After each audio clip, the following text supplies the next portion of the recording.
എറണാകുളത്ത് സമൂഹമാധ്യമങ്ങളിലൂടെ യുവനടിയുടെ video morph ചെയ്ത് പ്രചരിപ്പിച്ചു. നടിയുടെ പരാതിയിൽ കാക്കനാട് സൈബർ പോലീസ് കേസെടുത്തു. വാർത്തയുടെ വിശദാംശങ്ങളുമായി തിയോഫിൻ ചേരുന്നുണ്ട്.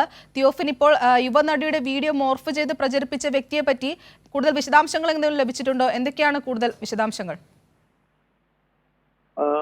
ഈ യുവനടി നൽകിയ പരാതിയിൽ കാക്കനാട് സൈബർ പോലീസാണ് കേസെടുത്തിട്ടുള്ളത്. മോർഫ് ചെയ്ത വീഡിയോ സമൂഹ മാധ്യമങ്ങളിലൂടെ വീഡിയോയും ചിത്രങ്ങളും സമൂഹ മാധ്യമങ്ങളിലൂടെ, അതായത് ഇൻസ്റ്റാഗ്രാമിലൂടെ പ്രചരിപ്പിച്ചു എന്ന പരാതിയിലാണ് ഇവർ സൈബർ പോലീസിന് നൽകിയ പരാതിയിൽ നടിയുടെ മൊഴി പോലീസ് രേഖപ്പെടുത്തിയിട്ടുണ്ട്.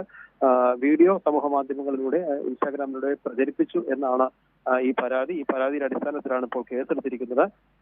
പോലീസുമായി ബന്ധപ്പെട്ട വിവരങ്ങൾ അന്വേഷിച്ചു വരികയാണ്. ഇൻസ്റ്റാഗ്രാം പേജിന്റെ ഉടമയെക്കുറിച്ചും ഇത് ഫേക്ക് അക്കൗണ്ട് ആണോ എന്ന വിവരങ്ങളും പോലീസ് തേടുന്നുണ്ട്. മറ്റ് കൂടുതൽ വിവരങ്ങളൊന്നും പോലീസ് പങ്കുവച്ചിട്ടില്ല. എന്തായാലും ഇതുമായി ബന്ധപ്പെട്ടുള്ള അന്വേഷണം പോലീസ് നടത്തുകയാണ്.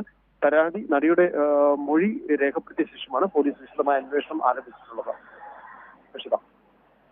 ശരി, തിയോഫിനാണ് വാർത്തയുടെ വിശദാംശങ്ങളുമായി ചേർന്നത്.